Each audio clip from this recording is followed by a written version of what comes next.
क्या आपने कभी ऐसा किला देखा है जहां सूरज ढलते ही मौत की चुप्पी छा जाती है, जहां सरकार ने एक चेतावनी बोर्ड लगा रखा है, सूर्यास्त के बाद इस किले में प्रवेश वर्जित है। ये कहानी है भानगढ़ किले की, एक ऐसे श्राप की जो सदियों बाद भी टूटा नहीं, एक अधूरी प्रेम कहानी की, एक रानी और एक तांत्रिक की, और उन आत्माओं की जो आज भी अपने अंतिम मोक्ष की प्रतीक्षा कर रही हैं। राजस्थान के अलवर जिले में स्थित है भानगढ़, एक ऐतिहासिक नगरी जो अब एक खंडहर बन चुकी है। कहा जाता है 17वीं शताब्दी में राजा माधो सिंह ने इस किले का निर्माण कराया था। चारों ओर पहाड़ियाँ और बीच में एक विशाल दुर्ग। लेकिन जितना खूबसूरत ये किला दिखता है, उसके पीछे छुपी है एक ऐसी सच्चाई जो रूह कंपा देती है। कहानी शुरू होती है राजकुमारी रत्नावती से। राजकुमारी इतनी सुंदर थी कि उसके सौंदर्य की चर्चा दूर दूर तक होती थी। उसी समय भानगढ़ में रहता था एक तांत्रिक सिंधु सेवड़ा, एक अघोरी जो काले जादू का झांता था। सिंधु रत्नावती से पागलों की तरह प्रेम करता था, लेकिन वो जानता था एक आम तांत्रिक का सपना कभी राजकुमारी तक नहीं पहुंच सकता। एक दिन उसने एक जादुई इत्र तैयार किया। जब राजकुमारी उसे अपने शरीर पर लगाए तो वो उसके वश में हो जाए। सिंधु ने वो इत्र एक दासी के हाथ भेजा, लेकिन राजकुमारी रत्नावती कोई साधारण स्त्री नहीं थी। उसने तांत्रिक की चालाकी समझ ली। राजकुमारी ने वह इत्र एक बड़े पत्थर पर फेंक दिया। कहते हैं जैसे ही इत्र उस पत्थर पर गिरा, वो पत्थर हवा में उड़ा और सीधा तांत्रिक सिंधु सेवड़ा पर गिरा। वो वहीं मारा गया। मरते समय उसने किले को एक भयानक श्राप दिया, यह नगरी कभी बस नहीं पाएगी। जो भी यहाँ रहेगा विनाश को गले लगाएगा। कुछ ही समय बाद अजीब घटनाएं शुरू हो गईं। राजा की सेना अज्ञात कारणों से बीमार पड़ने लगी। किले के अंदर से अजीब चीखें सुनाई देने लगीं। और फिर एक रात किले पर हमला हुआ। सभी सैनिक मारे गए। राजकुमारी की मौत हो गई और कहा जाता है कि उसी रात भानगढ़ की आत्माएं बंदी हो गईं। वो आत्माएं जो आज भी अपने अपूर्ण जीवन की कहानी दोहराती हैं। आज भानगढ़ एक सुनसान खंडहर है। दिन में सैलानी आते हैं, लेकिन सूरज ढलते ही सभी को वहां से निकलना पड़ता है। भारतीय पुरातत्व सर्वेक्षण ASI ने बोर्ड लगाया है, सूर्यास्त के बाद इस परिसर में प्रवेश करना कानूनन अपराध है। क्यों?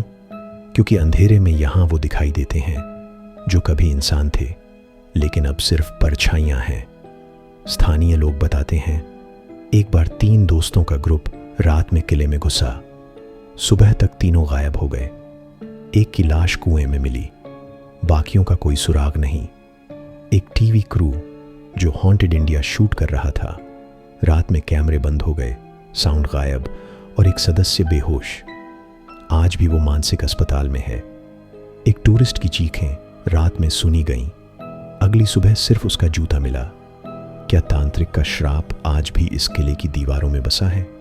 क्या राजकुमारी रत्नावती की आत्मा आज भी वहां भटक रही है? क्या वो इंतजार कर रही है किसी मोक्षदाता का? या ये सब एक डरावनी लोक कथा है जिसे हमने अपनी कल्पना से बड़ा बना दिया है? कौन सच बोल रहा है, इतिहास या आत्माएं? एक बात तय है, भानगढ़ कोई आम किला नहीं। यह एक ऐसा स्थान है जहां वक्त ठहर जाता है और डर सांस लेने लगता है। अगर कभी वहां जाना हो तो दिन में जाइए और सूर्यास्त से पहले वापस लौट आइए, क्योंकि जब सूरज ढलता है भानगढ़ जिंदा हो उठता है। अगर आपको ये कहानी पसंद आई हो तो लाइक, शेयर और सब्सक्राइब करना ना भूलें। और बताइए, क्या आप कभी भानगढ़ गए हैं? क्या आपने कुछ महसूस किया? कमेंट में जरूर बताएं। अगली डरावनी कहानी में मिलते हैं। क्या आपने कभी ऐसा किला देखा है जहां अंधेरा उतरते ही आत्माएं जाग उठती हैं, जहां पत्थर भी एक दूसरे से डरते हैं और जहां सरकार ने एक चेतावनी बोर्ड लगा रखा है, सूर्यास्त के बाद इस परिसर में प्रवेश निषिद्ध है? ये कहानी है भानगढ़ किले की, एक ऐसी जगह जो भारत के इतिहास में सबसे ज्यादा भूतिया मानी जाती है। एक श्रापित प्रेम कथा, एक तांत्रिक का बदला और वो आत्माएं जो आज भी मुक्त नहीं हो सकी। राजस्थान के अलवर जिले में अरावली की पहाड़ियों के बीच एक वीरान किला खड़ा है। भानगढ़ किला। जब आप पहली बार इस किले को देखते हैं तो लगता है जैसे वक्त यहीं ठहर गया है। चारों तरफ खंडहर, टूटी हुई छतें और सूखे पेड़ों के पीछे छुपा सन्नाटा। दिन में यह एक पुरानी ऐतिहासिक धरोहर लगती है, लेकिन जैसे जैसे सूरज ढलने लगता है यह किला जिंदा हो उठता है। कहानी शुरू होती है एक सुंदर लेकिन दुखद पात्र से, राजकुमारी रत्नावती। वो भानगढ़ के राजा चतरसिंह की पुत्री थीं। इतनी रूपवती थीं कि उनके सौंदर्य की तुलना अप्सराओं से की जाती थी। राज्य के कई राजकुमार उनसे विवाह करना चाहते थे, लेकिन रत्नावती सिर्फ एक चीज चाहती थी, स्वतंत्रता और सम्मान। लेकिन जहां सौंदर्य होता है वहां कुछ अंधे दिल भी होते हैं। भानगढ़ के पास एक तांत्रिक रहता था, सिंधु सेवड़ा, एक अघोरी जो काले जादू में पारंगत था। वो रत्नावती से एक तरफा प्रेम करता था। जानता था कि उसका प्यार कभी पूरा नहीं होगा, इसलिए उसने उसे पाने के लिए एक खतरनाक रास्ता चुना, काला जादू। उसने एक ऐसा इत्र तैयार किया जिसे लगाते ही रत्नावती उस पर मोहित हो जाती। उसने इत्र एक दासी को दिया जो उसे राजकुमारी के लिए बाजार में ले जा रही थी। लेकिन रत्नावती चतुर थी। उन्होंने तांत्रिक की साजिश को समझ लिया। उन्होंने वह इत्र एक विशाल पत्थर पर फेंक दिया। कहते हैं पत्थर हवा में उड़ा और सीधा सिंधु सेवड़ा के सिर पर जा गिरा। वो वहीं मारा गया। लेकिन मरते समय उसने जमीन पर लेटे लेटे एक श्राप दिया, भानगढ़ की बर्बादी तय है। ये नगर कभी भी फल फूल नहीं सकेगा। इसकी आत्माएं कभी शांति नहीं पाएंगी। कुछ ही समय बाद भानगढ़ पर हमला हुआ। राजा की सेना अज्ञात कारणों से कमजोर हो गई। भानगढ़ के लोग अजीब बीमारियों से मरने लगे। फिर एक रात किले पर एक भयानक युद्ध छिड़ा। राजकुमारी की मृत्यु हो गई और कहते हैं उस रात से भानगढ़ की आत्माएं कभी नहीं सोईं। आज भी किला दिन में खुला रहता है, लेकिन शाम होते ही वहां से सब भाग जाते हैं। भारतीय पुरातत्व सर्वेक्षण विभाग ने बोर्ड लगाया है, सूर्यास्त के बाद इस परिसर में प्रवेश करना प्रतिबंधित है। क्यों? क्योंकि यहां अंधेरे के बाद वो दिखाई देते हैं जो अब सिर्फ यादें बन चुके हैं, रूहें, परछाइयां, आहटें और कभी कभी चीखें। अब सुनिए कुछ सच्चे किस्से जो आज भी लोगों के रोंगटे खड़े कर देते हैं। 2003 में 3 लड़कों का ग्रुप रात में छुपकर किले में गया। सुबह एक की लाश मिली, 2 गायब, आज तक नहीं मिले। 2, एक फोटोग्राफर जो रात में छुपा हुआ था, उसके कैमरे में एक सफेद साया कैद हुआ। अगली सुबह वो आदमी पागल हो चुका था। 3, स्थानीय पुजारी बताते हैं कि उन्होंने कई बार रात को मंदिर की घंटियां अपने आप बजती सुनी हैं। कुछ लोग कहते हैं ये सिर्फ कहानियां हैं, कोई आत्मा नहीं होती। लेकिन सवाल ये है, अगर ये सब सिर्फ मिथक है तो क्यों कोई रात में रुकने की हिम्मत नहीं करता? क्यों जानवर भी शाम होते ही किले से दूर हो जाते हैं? क्या सच में रत्नावती की आत्मा वहां भटक रही है, या तांत्रिक सिंधु अब भी उस श्राप को निभा रहा है? भानगढ़ सिर्फ एक जगह नहीं है, ये एक जिंदा इतिहास है जहां हर ईंट पर एक सिसकी छुपी है, हर दीवार के पीछे एक परछाई खड़ी है और हर रात किसी की अधूरी कहानी फिर से दोहराई जाती है। अगर आप कभी भानगढ़ जाएं तो एक बात याद रखिए, सूर्यास्त से पहले वापस लौट आइए, क्योंकि अंधेरा यहां सिर्फ रात नहीं लाता, यहां अंधेरे के साथ आते हैं वो जो कभी मरे नहीं। अगर आपको ये कहानी पसंद आई हो तो लाइक, कमेंट और सब्सक्राइब जरूर करें और बताइए, क्या आप कभी भानगढ़ गए हैं? क्या आपको कुछ महसूस हुआ? नीचे कमेंट करें। अगली डरावनी कहानी में मिलते हैं। अस्पताल एक ऐसी जगह है जहां जिंदगी और मौत दोनों साथ चलती हैं, जहां हर दीवार पर दुआओं की गूंज होती है। लेकिन कभी कभी कुछ दुआएं अधूरी रह जाती हैं, कुछ रूहें वहीं अटक जाती हैं जहां उन्होंने अंतिम सांस ली। ये कहानी है एक सरकारी अस्पताल की, जहां आईसीयू का एक काला दरवाजा आज भी हर रात खुलता है बिना किसी के छुए। 1988 में दिल्ली के बाहरी इलाके में एक नया सरकारी अस्पताल बना, जीवन आशा हॉस्पिटल।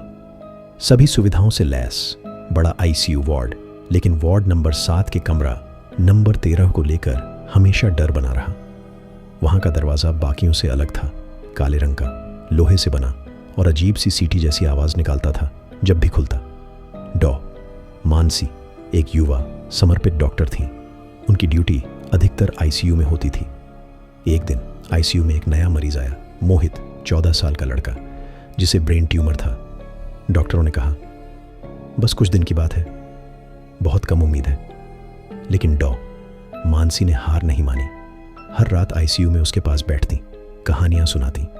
मोहित मुस्कुराता था, लेकिन वो जानता था उसका वक्त खत्म हो रहा है। 10 अगस्त की रात मोहित की हालत बिगड़ गई। डॉ मानसी और बाकी स्टाफ भाग कर आए, लेकिन उसकी सांसें धीमी होती जा रही थीं। रात 3:03 AM मोहित ने अपनी आंखें खोली। डॉ मानसी का हाथ पकड़ा और सिर्फ इतना कहा, मैं यहीं रहूंगा, यही मेरा घर है। और फिर उसने अपनी आखिरी सांस ली। अगले दिन आईसीयू में सब कुछ बदला बदला था। वार्ड नंबर 13 का काला दरवाजा हर रात 303 पर अपने आप खुलने लगा। मरीज कहते, यहां कोई बच्चा रोता है रात में।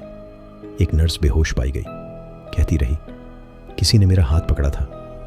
डॉक्टरों ने इसे तनाव कहा, लेकिन हर रात वही समय, वही दरवाजा, वही आहटें।